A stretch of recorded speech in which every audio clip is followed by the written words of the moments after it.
All right, 2020 year in review. Can I just do this about 2019 instead? No? All right, here goes. When I was a kid, I always thought of the year 2020 as this wonderful futuristic utopia where most of humanity's major problems have been solved and we walked around in gray activewear enjoying the comforts and conveniences of modern technology. Of all the years I've been alive, I can't think of a year that is less representative of that picture than 2020, except for the activewear. On a personal note, this was supposed to be a fun, exciting year. We had vacations, conferences, and retreats lined up, and our youngest was starting kindergarten. We were going to have the whole house to ourselves for the first time in 14 years. Instead, travel was halted, there were no retreats, no conferences, and the kids stayed home for 8 months, with some of that time devoted to the absolute hell that was remote learning. Who would have thought that 6 kids spread over 9 grade levels on different schedules learning from home would be stressful? It's raining outside now, so you might hear that. So that's just, good thanks 2020. That's not to mention how much of a dumpster fire this year has been for the world in general. In preparing for this year in review, I looked back at my social media feeds from the beginning of the year and started feeling anxious, frustrated, and depressed all over again. I went out for a run hoping to get some clarity, but the more I thought about it, the more crappy I felt about this whole thing, and I thought, what's the point? I'm not going to make this video, I'm not going to write it, I'm not going to do anything, let's just put this year behind us. But near the end of my run, I forced myself to focus on some of the good things that happened this year, and I found that I actually have a lot to be grateful for. The more I focused on those things, the more it occurred to me that it's important for me to share the things I'm grateful for, especially during a year that's been defined by so many low points. So in no particular order, here are 5 things I'm grateful for in 2020. Quarantine Club. When the pandemic forced lockdowns and created supply shortages, we started a group text with some close friends who live in our neighborhood, and we called ourselves the Quarantine Club. We made grocery runs for one another, delivered toilet paper, and had socially distanced meetings in driveways about once every other week. I honestly don't think our mental and emotional health would have held without this amazing group of friends. Having other adults to talk to and share our struggles with was a much needed lifeline. And as a bonus, all of our kids are around the same age and they're all friends, so they were able to stay connected through the isolation.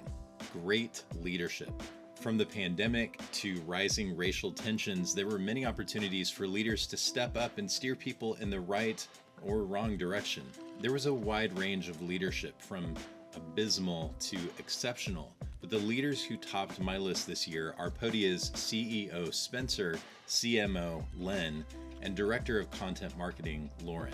They led our team through one of the most difficult times in recent history. They made tough, sometimes unpopular, but necessary decisions. They really worked to understand how the pandemic was impacting our personal lives and carefully balanced extending grace with keeping us focused on our goals and purpose as a company. I can't put into words what it's meant to me and my family to work for and with such incredible leaders and wonderful people. Running my first unofficial half marathon.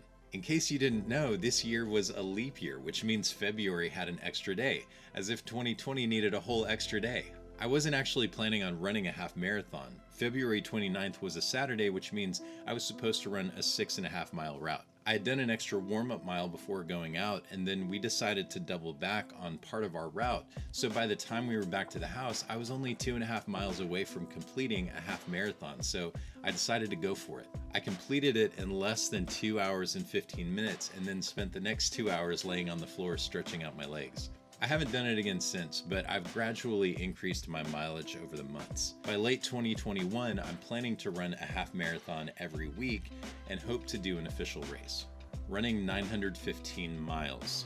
Speaking of running, one of my goals this year was to run 100 miles per month. I actually fell short of that in February, so I can't exactly blame this one on the pandemic, but I still managed to run a total of 915 miles for the year, which is still the most I've ever done in a year.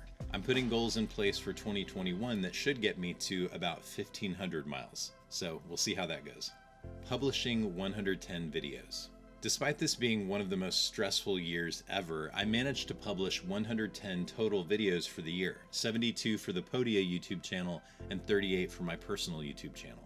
Publishing consistently was a huge factor in reaching the 10,000 subscriber milestone for Podia's YouTube channel. We also reached more than 1 million channel views. Many of the videos were instructional content with a few creative projects here and there. My favorite creative project was a documentary series I got to edit called From Idea to Launch, which you should definitely check out if you're interested in creating and selling digital products. These are just a few of the major highlights, but as I reflect back on the year, there were so many moments and experiences I feel grateful for. This was a hard year. I think this year revealed some difficult truths about humanity on many fronts that we're going to have to continue dealing with. We have a lot of work to do and plenty to feel frustrated and sad about. But as we work through the hard things, it helps to acknowledge the things we're grateful for. Those things sustain us and give us strength to keep pushing. I'm cautiously optimistic about 2021, but we'll have to wait and see how it goes. This year has taught me that even in the most difficult of times, gratitude is a superpower that can carry us through. So I want to close this video by wishing you a happy 2021 filled with gratitude. Thanks for watching, and I'll see you next year.